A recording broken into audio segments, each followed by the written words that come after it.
ready to bat. Not fight. Come on, Straight. Not fight. You're fucking clean. Wow. What does it take to be a good leader? It's good leader can say, oh, we need to do this, and everyone looking this, right? But if you don't have a leader, I want this, and everyone this. Being a good leader is not just mainly in game, it's also how you communicate to your teammates outside the game.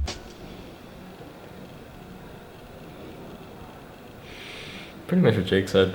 I even saw Aurelian solo bottom and solo queue, and he just kept pushing and coming mid. Oh yeah, actually I saw one time. That sounds always so push, bad. always mid row. That sounds so fucking bad. Oh. Sometimes leader has to know how to say good words when people need some help. Knowing when you don't have to be a leader was really important for me, because when I would try to insert my opinion into everything, even things I'm probably not qualified or like not experienced enough to talk about, then that didn't work out, and it kind of made people respect me less. But League of Legends is cannot own leader. Is Peter cannot know is top have what's going on happening, so I need to talk that, and I don't know what's going on. You know, everyone has a different area of expertise. I'm not gonna be able to tell Jake where he's gonna path as a jungler, because he's 20 times better than the next guy. I think I step in terms of like, just like the team's direction. I'm not very good at like getting everyone to feel together, but I'm really good at like laying out the plan. We have something we can do right now. In 5 seconds, we could be on there too. Okay, I'll just come in here next time. Eugene has his moments where he really steps up and like kind of brings the team together. When we started playing together, it was just kind of automatic. Like we all just kind of filled in the blanks very well.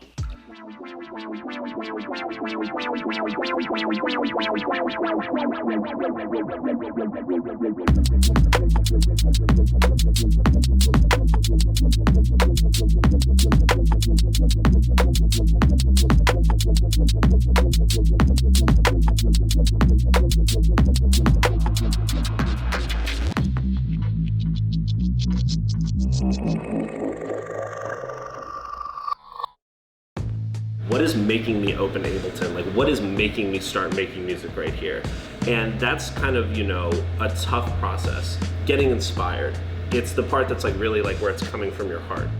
I mentioned offhandedly to Olivia that, you know, DJing looks pretty cool, and then she like hooked it up with Ian's friend.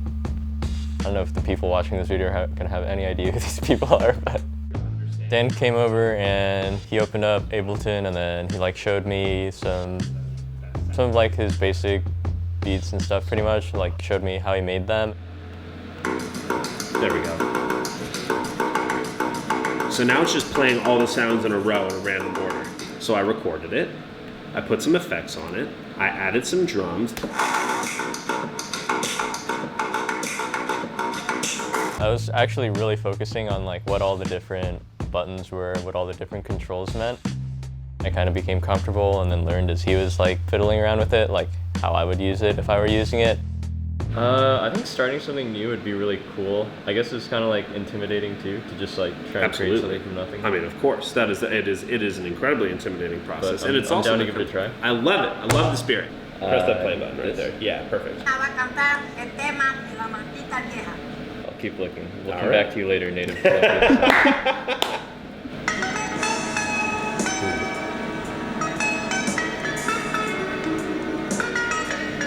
Okay, I actually like that one a lot. Like the Johnny Car Waffle? Yeah. Great.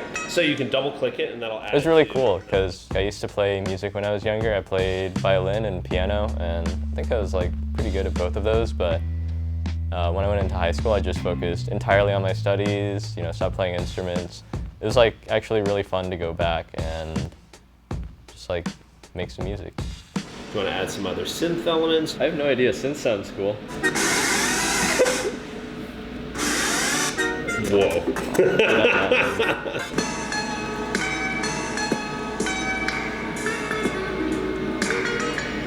Holy shit, that's so cool. Mm-hmm. That thing is cool too. Yeah, I like that. So what if it was like...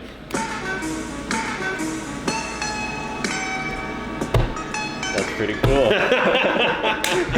Bring this down and just hear what it's... effects. So many options. I know, it's really cool. That's Reflect, diffuse, dry or wet. I want a real wet reverb. You definitely want a real wet reverb. What do you want to call it? Big deal right here. Big deal.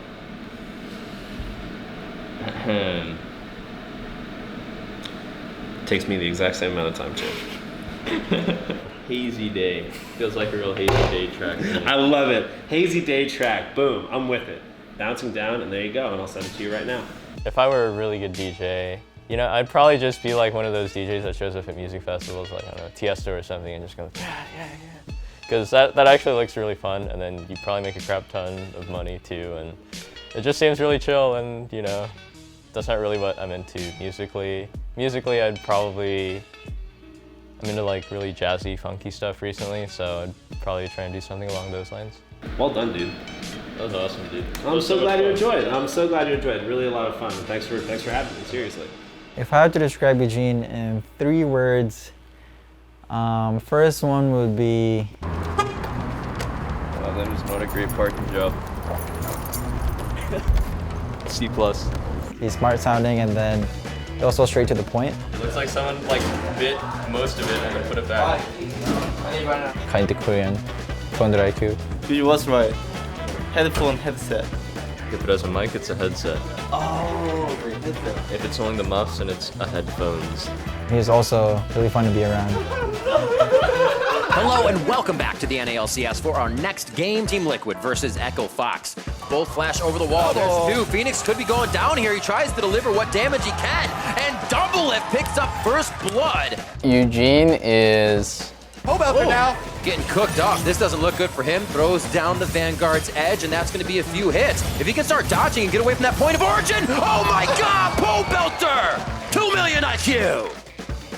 Eugene is an intellectual. People probably glossed over it because they thought Phoenix was just inting on Yasuo, but there was a part at bottom where I chased him, and then usually what Aurelia players will do is they just cast the E really wide to hit as much as they can, and Yasuo can just wind wall it, whatever, but I cast my E like really short and I was really precise, and then... Goes down here as well as Pobelter just lets the kill sink in. It was just like a cute little outplay. Fall as the eye is ready, and Fox's health is just deleted as a triple kill comes up for Doublelift, and Echo Fox gets completely washed away from the Rift Herald. Almost gets impact down, but he flings Alltech into the fight. Genius.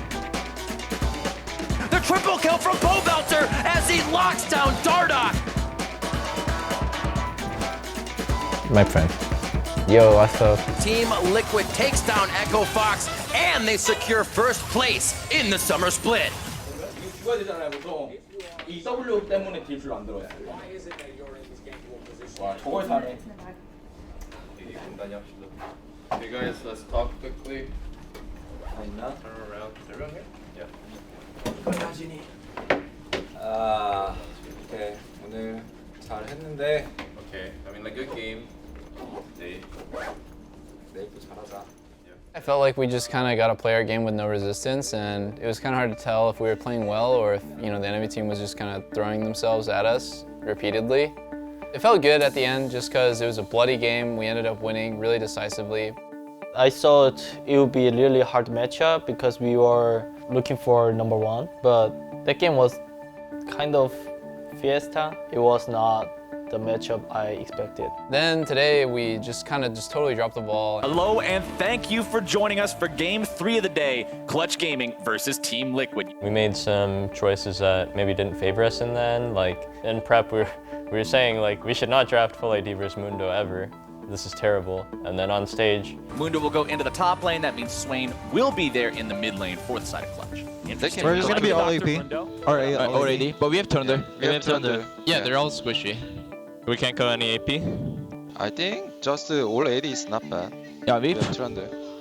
Okay, we have to dive then. Wait, we can definitely kill Mundo, guys. We just need to, we Trundle Pillar, Morg Bind him, and then like he's just died at Yasuo Ezreal damage. Like I have a lot of damage. Jacob, if I have to push, I feel like we can kill Mundo really easy too. Just 3-man. I mean, it sucks he can build full armor, but it's whatever. Early game was going like all right, and then we were losing a little, and then you know it passes like a certain point, and then those champions just become unkillable for a full AD team comp. But it is still controlled by them, as Solo could be in some trouble now. Off the ultimate, trying to escape away from impact here. Xmithie hanging around, going to turn this into a 2 versus 1. Solo still trying to get himself out of this one. Still regenerating, still walking away, and Mundo is so hard to deal with, but Clutch Gaming has said, all right, they're going to put 2 bodies on our top laner. Let's go ahead and put the remaining 4 on the Baron. In retrospect, it was like, yeah, that was really dumb. Baron going to be taken very, very low. No smite available to take it out, and Lyra will secure that for Clutch. We ended up just doing a bunch of really stupid things that, to the viewer, it's like, it kind of seemed inevitable that we would lose, but to us, we lost so fast and so violently that like I was at a loss for like what our plan should be. Clutch Gaming come in, Apollo's like, you know what? Use his confusion on TL and it is super effective. Confuse him, abuse him. This guy has managed to take down Team Liquid in the same type of style. They beat Echo Fox yesterday 12-4.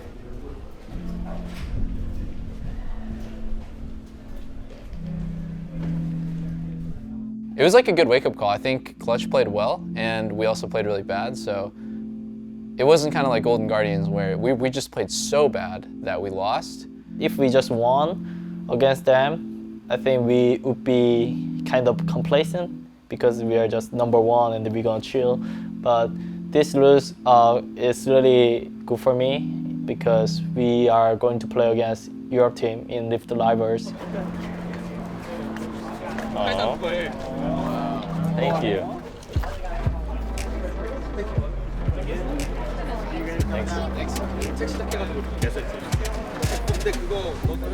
I think the best part of playing Rift Rivals is just like the practice you get from playing a team from another region. Usually you only get to do that at MSI and at Worlds, but now we get to do it right now in the middle of our season, so it's cool like seeing what different ideas they have and about playing the game and like what champions to pick. I mean, Rift Rivals itself, I don't think there's a prize pool. It doesn't affect qualification for Worlds or anything. It's really just an exhibition match, pretty much. So yeah, the best thing we can take away from it is just like the practice that we get from it.